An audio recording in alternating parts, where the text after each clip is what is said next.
하나님의 말씀 함께 보겠습니다. 욥기 13장 20절에서 14장 17절까지 말씀을 같이 보도록 하겠습니다. 욥기 13장 20절에서 14장 7절까지 교독하시겠는데요. 제가 먼저 봅니다. 오직 내게 이 두 가지 일을 행하지 마옵소서. 그리하시면 내가 주의 얼굴을 피하여 숨지 아니하오리니 곧 주의 손을 내게 대지 마시오며 주의 위엄으로 나를 두렵게 하지 마실 것이니이다. 그리하시고 주는 나를 부르소서. 내가 대답하리이다. 혹 내가 말씀하게 하옵시고 주는 내게 대답하옵소서. 나의 죄악이 얼마나 많으니이까. 나의 허물과 죄를 내게 알게 하옵소서. 주께서 어찌하여 얼굴을 가리시고 나를 주의 원수로 여기시나이까. 주께서 어찌하여 날리는 낙엽을 놀라게 하시며 마른 건부를 뒤쫓으시니이까. 주께서 나를 대적하사 괴로운 일들을 기록하시며 내가 젊었을 때에 지은 죄를 내가 받게 하시오며 내 발을 착고에 채우시며 나의 모든 길을 살피사 내 발자취를 점검하시나이다. 나는 썩은 물건의 낡아짐 같으며 좀 먹은 의복 같으니이다. 여인에게서 태어난 사람은 생애가 짧고 걱정이 가득하며 그는 꽃과 같이 자라나서 시들며 그림자같이 지나가며 머물지 아니하거늘 이와 같은 자를 주께서 눈여겨 보시나이까. 나를 주 앞으로 이끌어서 재판하시나이까. 누가 깨끗한 것을 더러운 것 가운데 낼 수 있으리이까. 하나도 없나이다. 그의 날을 정하셨고 그의 달수도 주께 있으므로 그의 규례를 정하여 넘어가지 못하게 하셨사온즉 그에게서 눈을 돌이켜 그가 품꾼같이 그의 날을 마칠 때까지 그를 홀로 있게 하옵소서. 나무는 희망이 있나니 찍힐지라도 다시 움이 나서 연한 가지가 끊이지 아니하며 그 뿌리가 땅에서 늙고 줄기가 흙에서 죽을지라도 물 기운이 움에 돋고 가지가 뻗어서 새로 심은 것과 같거니와 장정이라도 죽으면 소멸되나니 인생이 숨을 거두면 그가 어디 있느냐. 물이 바다에서 줄어들고 강물이 잦아서 마름같이 사람이 누우면 다시 일어나지 못하고 하늘이 없어지기까지 눈을 뜨지 못하며 잠을 깨지 못하느니라. 주는 나를 수월에 감추시며 주의 진노를 돌이키실 때까지 나를 숨기시고 나를 위하여 규례를 정하시고 나를 기억하옵소서. 장정이라도 죽으면 어찌 다시 살리리이까.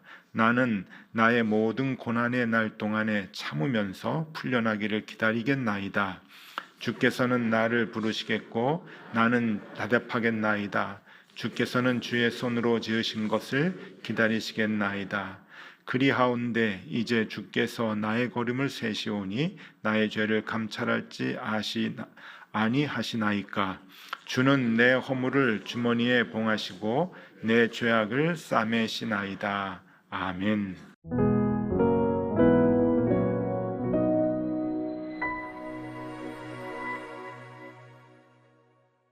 오늘 말씀 이제 좀 보겠습니다. 욥기가 이렇게 매일 우리가 보는데 좀 무겁죠. 오늘도 우리가 이 내용이 좀 비슷한 것 같고 어떨 때는 그 잠언의 내용 같기도 하고 또 어떨 때는 전도서의 말씀 같기도 하고 또 어떨 때는 시편의 말씀 같기도 한데 한 절 한 절 깊이 우리가 보지 않으면 그 내용을 쉽게 알기는 좀 어렵습니다. 오늘의 말씀도 욥이 지금 대답을 하는 거거든요. 그러니까 그 친구 소발이라고 하는 그 친구가 11장에서 막 이제 그 야단을 하고 반론을 막 제시하잖아요. 지금 소발이 11장에서 뭐라고 얘기했는가 하면은 이거 지금 너 죄 때문이다. 죄 빨리 고백하지 않으면 너 계속 이렇게 회복되지 못한다. 라고 하는 그 징계의 이야기를 지금 욥에게 해주고 있습니다. 그 11장에서 들은 그 소발의 말에 지금 12장, 13장 그리고 14장까지 욥이 대답을 하는 내용이에요. 그래서 너 죄가 있지. 그러니까 죄를 빨리 고백을 해. 네가 알지 못하는 죄가 분명히 있을 거야. 과거의 죄. 그러니까 그 죄를 고백해야 이 어려움에서, 이 고통에서 회복이 된다라고 얘기를 이제 하는 거예요. 거기에 대한 그 욥의 대답은요, 참 욥이 대단한 것 같아요. 나 죄인 아니야 라고 대답을 하지 않고, 물론 욥은 그 고통을 받을 만한 죄가 분명히 없었죠. 죄 때문에 지금 고통을 받는 게 아니잖아요. 욥도 그걸 알고 있잖아요. 그 믿음의 고백을 하잖아요. 그래서 이 욥이 내가 당하는 고통은 그 죄 때문이 아니야 라고 대답을 할 것 같은데, 참 욥이 대단한 게 그렇게 대답을 하지 않습니다. 뭐라고 대답을 하는가 하면은, 그래 나 죄인이야 라고 얘기를 해요. 자기가 그렇게 죄가 없는데도 이 소발 앞에서 그래 나 죄인이야 라고 얘기하면서 또 뭐라고 대답을 하는가 하면은, 그런데 하나님이 참아주셨고 하나님이 사랑해 주셨어 라고 그 뒤에 대답까지 같이 해요.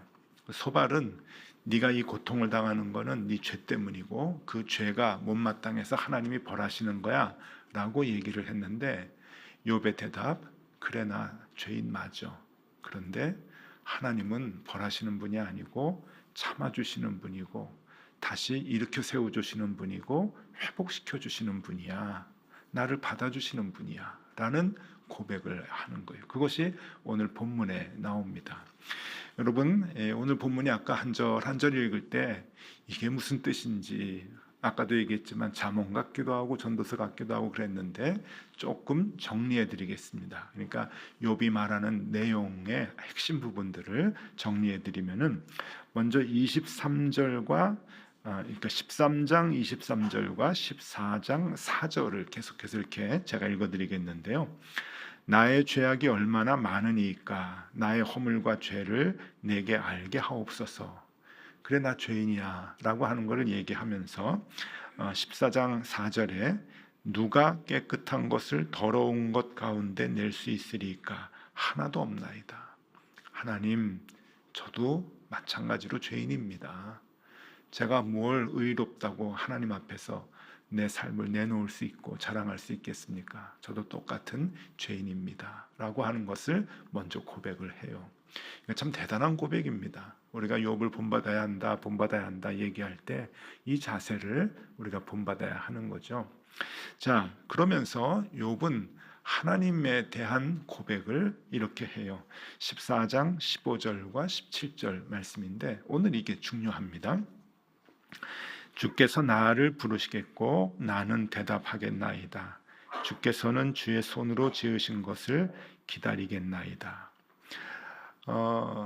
하나님은 나를 창조해 주셨는데 내가 죄를 많이 짓고 그리고 내가 주님의 뜻에 거슬려서 살아가는 나 죄인을 하나님이 지금 기다려주고 계시지 않습니까? 하는 그 고백이에요. 17절, 주는 내 허물을 주머니에 봉하시고 내 죄악을 싸매시나이다. 얼마나 귀합니까? 이렇게 죄가 많은 나를 주님께서는 혼내지 않으시고 언제나 싸매 주셨습니다. 그리고 기다려 주셨습니다.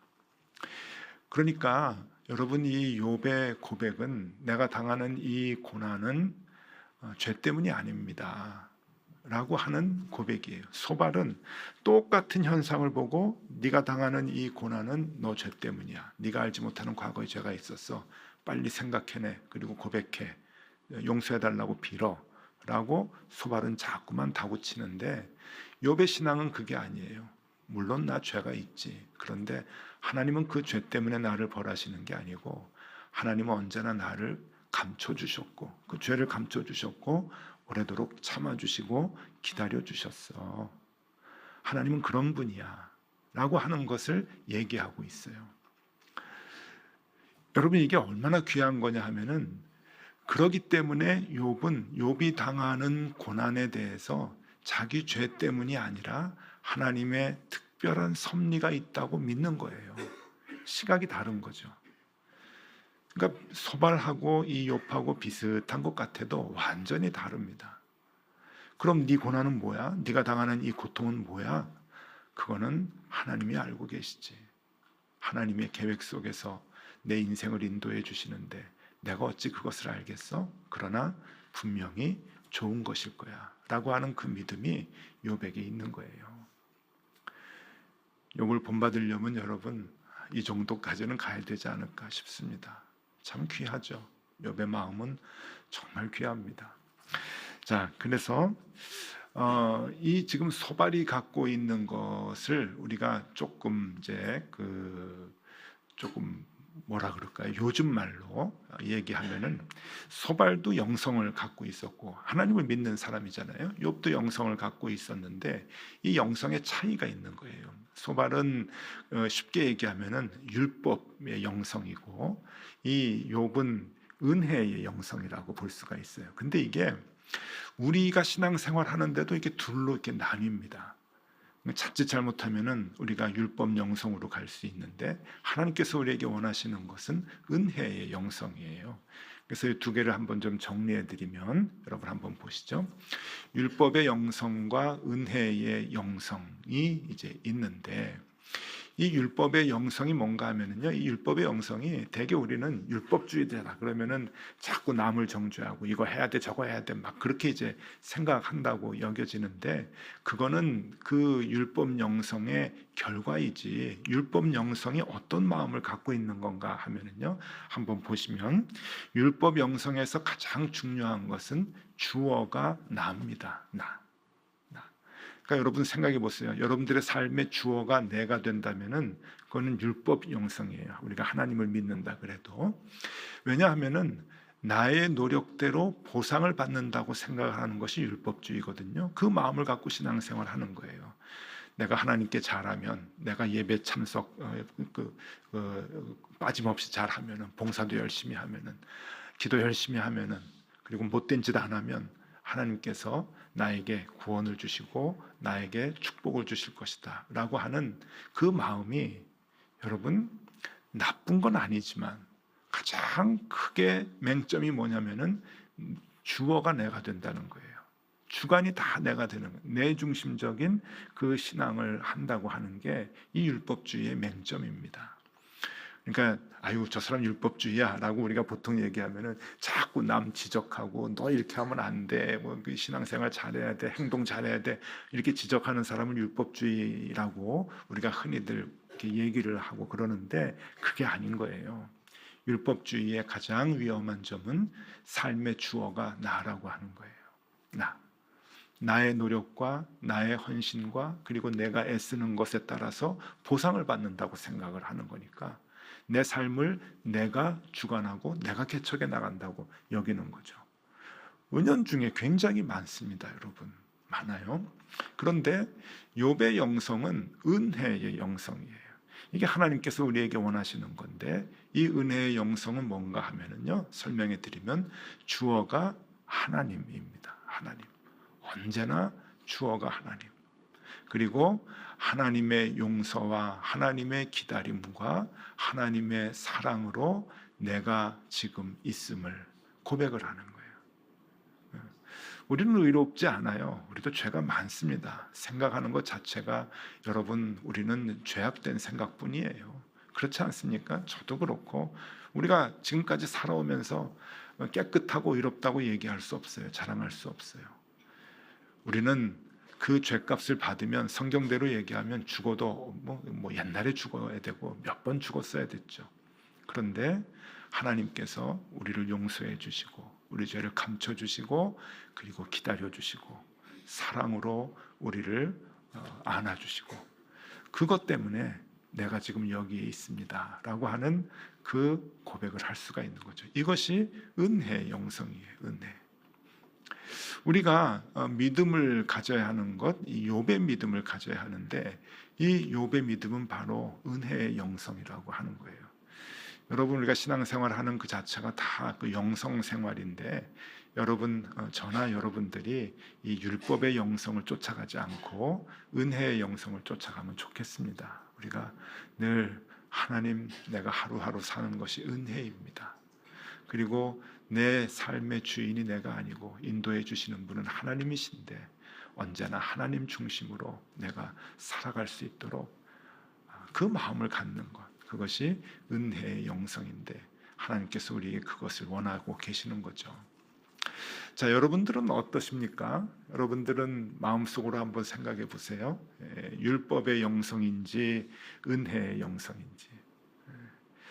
여러분, 우리가 자꾸 율법의 영성에서 은혜의 영성으로 자꾸 이렇게 옮겨가야 돼요. 세월이 갈수록, 나이를 먹을수록 그렇게 옮겨가는 마음이 우리에게 필요합니다.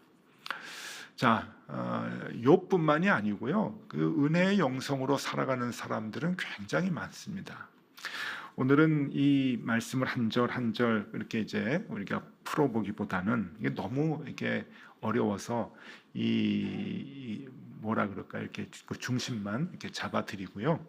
은혜의 영성, 욥이 가졌던 그 은혜의 영성으로 살아가는 사람을 한 사람 좀 소개해드릴까 합니다. 우리 지난주에 우리 우리 피택자 교육 마지막 수련회를 했는데, 그 피택자 마지막 수련회를 어디서 했는가 하면은 양화진에 가서 했어요. 양화진 그 선교사 묘역에 가서 이제 했는데, 거기를 이제 둘러보고 했는데, 그 선교사 묘역에 이제 그 플레드릭 밀러라고 하는 그 선교사의 가족의 묘가 있습니다. 저분이 그 1892년도에 이제 한국에 오셨어요. 미국의 북장로교회 출신의 선교사로 이제 한국에 오셨는데, 이 조선 땅을 너무너무 사랑하셔가지고 이 프레드릭 밀러인데 한국 이름이 민노아, 이름을 민노아라고 해가지고 이제 한국에 오셔서 한양에 있지 않고 충청북도에 가서 복음을 전하기 시작을 하셨어요. 그래서 이 충청도 지역에서, 특별히 충청북도 청주를 중심으로 해서 이분의 그 사역이 굉장히 이제 아주 하나님의 말씀을 잘 뿌리 깊게 이렇게 전하고 아주 그 사역이 훌륭했는데요. 44년간 선교를 그 지역에서 합니다. 그래서 그 청주 신대교회라고 있고요, 또 지금 청주 제일교회라고 있는데 다 이분이 설립을 한 이제 교회예요. 그리고 그 청주의 기독교인들이 가면은 성지같이 그 순례하고 방문하는 청주 탑동 양관이라고 하는 그 이제 학교 같은 게 건물이 있는데, 이제 그것도 다 이분이 다 설립을 하고 그곳에서 후학을, 그러니까 성경을 가르치고 이제 그랬던 분입니다. 저분의 제자 가운데 가장 유명한 분, 많은 제자들이 많은데 가장 유명한 분은 우리가 잘 아는 안창호 선생님. 안창호 선생님이 이 민노하 선교사님의 가르침을 받고 신앙을 갖게 되고 이제 그러죠. 그런데 저분이 이제 1892년도에 이제 조선에 왔는데, 조선에 올 때 그 결혼을 하고 왔습니다. 그러니까 신혼 때 온 거예요. 결혼을 하고 아내하고 같이 조선 땅을 이제 밟았는데, 자녀를 좀 오래도록 기다렸는데 아이가 생기지 않다가 결혼한 지 6년 만에 이제 아이를 갖고 아이를 낳았는데 아들이 나왔어요. 그래서 이 아들이 얼마나 귀하겠어요? 옛날에는 결혼하면 빨리빨리 아이를 낳았는데 6년간 아이를 못 낳았으니까 많이 기다렸겠잖아요. 그래서 이제 아이를 낳았는데 이 아이가 8개월 만에 조선 땅에서 이제 죽습니다. 그러니까 이제 풍토병도 있고 이제 막 그러잖아요. 그래서 이제 시리에 차서 굉장히 괴로워하고 좀 힘들어했는데, 그 아내가 얼마나 힘들었겠어요. 근데 이제 3년이 지나서 조금 이제 회복이 될 때 또 아이를 갖게 됩니다. 그래서 아이를 낳았는데 아들을 또 낳았어요. 근데 이 아들이 낳은 지 하루 만에 또 죽어요. 그러니 참 그 마음이 어떻겠습니까? 그런데 그것도 괜찮은데 그 뒤에 아내가 너무 힘들고 어렵고 또 괴롭고 마음까지 이제 병이 좀 났겠죠. 그래서 그 둘째가 죽은 지 1년 만에 아내가 또 죽어요. 그래서 이 선교하러 왔다가 두 아들 낳자마자 얼마 자라지도 못한 두 아들을 잃고 아내가 죽고 하는 그 어려움을 당하게 되고요. 그래서 그 아내의 묘와 그리고 두 아들의 묘가 양화진에 있습니다. 뭐 양화진에 있다고 하는 게 중요한 게 아니고 이제 이렇게 많은 어려움과 고난을 이제 당할 때 주변에서 이분에게 뭐라고 이제 얘기를 했는가 하면은 당신이 전하는 예수가 누구이기에 이렇게 힘들게 삽니까? 라고 얘기를 하는 거예요. 당신 미국에 있으면은 꽤 괜찮은 직장 얻고 잘 살 텐데 왜 이 조선 땅에 와가지고 이렇게 고생을 하면서 아내 잃고 두 아들 잃고 이게 뭐냐? 주변에서 이렇게 얘기하는 거예요. 당신이 전하는 예수가 도대체 누구길래 당신 지금 이렇게 고생을 하면서 살아가느냐라고 얘기를 할 때 이 민로아라고 하는 이 밀러 선교사님이 그 사람들에게 도대체 예수가 누구냐라고 하는 그 사람들에게 대답을 한 말입니다. 그 대답이 읽어드릴게요. 예수님은 누구신가? 우는 자의 위로와 없는 자의 풍성이며 천한 자의 높음과 잡힌 자의 노임되고 우리 기쁨 되시네. 예수님은 누구신가? 약한 자의 강함과 눈먼 자의 빛이시며 병든 자의 고침과 죽은 자의 부활되고 우리 생명 되시네. 눈치채셨어요? 찬송가 96장. 나중에 이 말을 옛날에 그 장작 루소가 행진곡을 옛날에 지었대는데 그 행진곡에다가 이 사람의 말 가사를 붙여서 찬송가 96장이 됩니다. 예수님은 누구신가? 라고 하는 96장. 찬송가 96장 한번 보여드리면요. 예, 악보를 한번 보여주시면 좋겠습니다. 예, 악보가 없는가 봅니다. 죄송합니다. 네, 그래서 나중에 이 찬송을 이제 그러니까 찬송가가 우리 찬송가 안에 들어가게 되고 많은 사람들이 이 찬송을 부르면서 힘을 얻고 위로를 얻게 되죠. 여러분, 은혜의 영성이라고 하는 게 바로 이런 거예요. 자, 아내가 죽었습니다. 그리고 두 아들을 잃었습니다. 욥과 같은 거겠죠. 그런데 사람들이 얘기합니다. 당신 왜 그렇게 살아? 당신 뭐 때문에 그렇게 힘들게 살아? 그랬더니 예수님은 좋은 분입니다. 그 예수님 전하기 위해서 내가 이렇게 삽니다. 라고 하는 고백을 하는 거예요. 그 고백 속에는 뭐가 들어있을까요? 하나님이 우리의 삶을 인도해 주십니다. 하나님이 우리를 이끌어 주십니다. 내 인생은 하나님께 달려있는 것입니다. 내 죄 때문에 내가 고난받는 게 아니에요. 내가 하나님과 동행하는 겁니다. 라고 하는 그 고백을 지금 이 밀러 선교사님이 하고 있죠.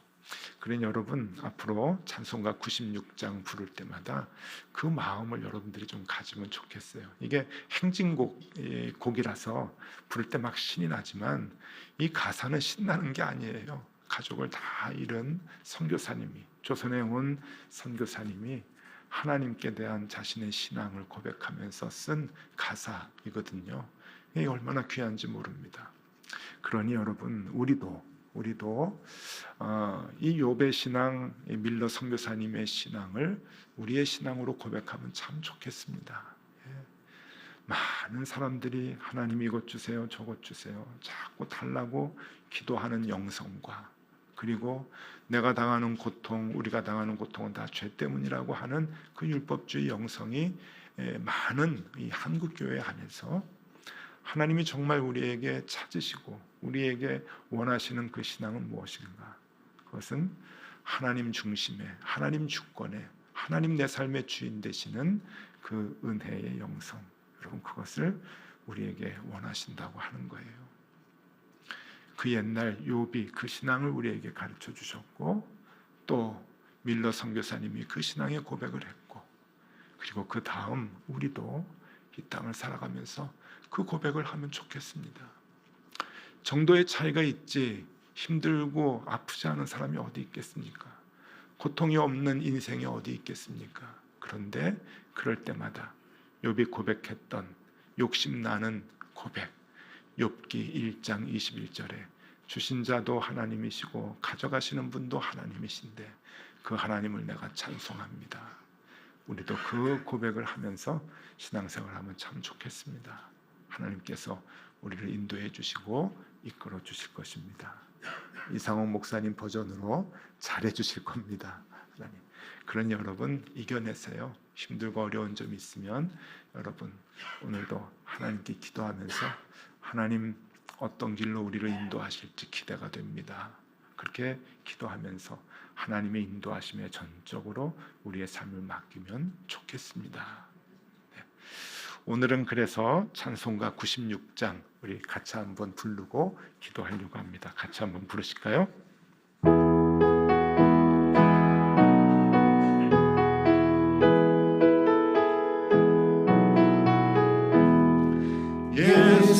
예수님은 누구신가? 우는 자의 위로와 없는 자의 풍성이며 천한 자의 높음과 잡힌 자의 노임되고 우리 기쁨 대신에 예수님은 누구신가?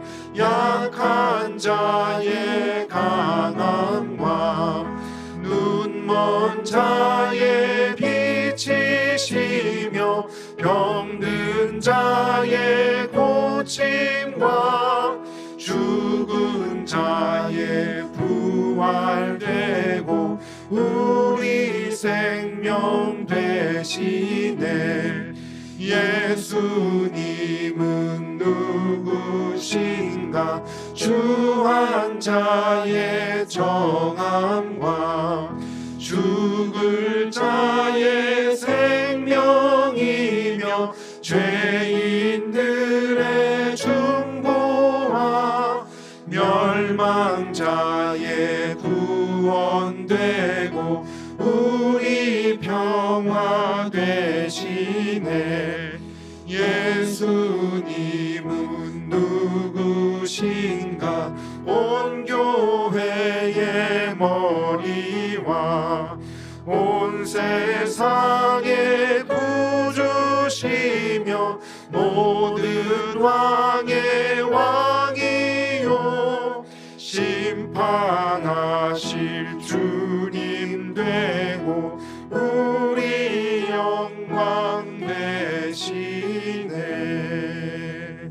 아멘. 함께 기도하겠습니다. 주님, 우리의 삶의 여정을 주님께서 언제나 인도하여 주십니다. 그 믿음의 고백을 매일매일 할 수 있도록 인도하여 주시고 그 믿음으로 주와 동행하게 하여 주시옵소서. 우리는 허물이 참 많지만 주님께서는 우리를 기다리신다 하셨고 감싸주신다 하셨습니다. 힘들지만 욥의 믿음을 우리가 따라가게 하여 주시옵소서. 그 은혜의 영성을 우리가 갖게 하여 주시옵소서. 욥이 가졌던 그 믿음을 우리가 꼭 간직하고 평생 살아갈 수 있도록 인도하여 주옵소서. 그래서 이 곤고하고 요란한 세상의 삶 속에서 세상이 주는 것과는 비교가 안 되는 참된 평안과 안심과 기쁨의 복을 날마다 누리며 살아가게 하여 주시옵소서. 구주 예수 그리스도의 은혜와 하나님 아버지의 사랑과 성령님의 교통하심이 세상의 그 어떤 것과도 주님이 주시는 축복과 바꾸지 않으려는 사랑하는 모든 주의 자녀들 머리 위에, 가정 위에, 앞날 위에, 생업 위에 지금부터 영원토록 함께 하시기를 간절히 축원하옵나이다. 아멘.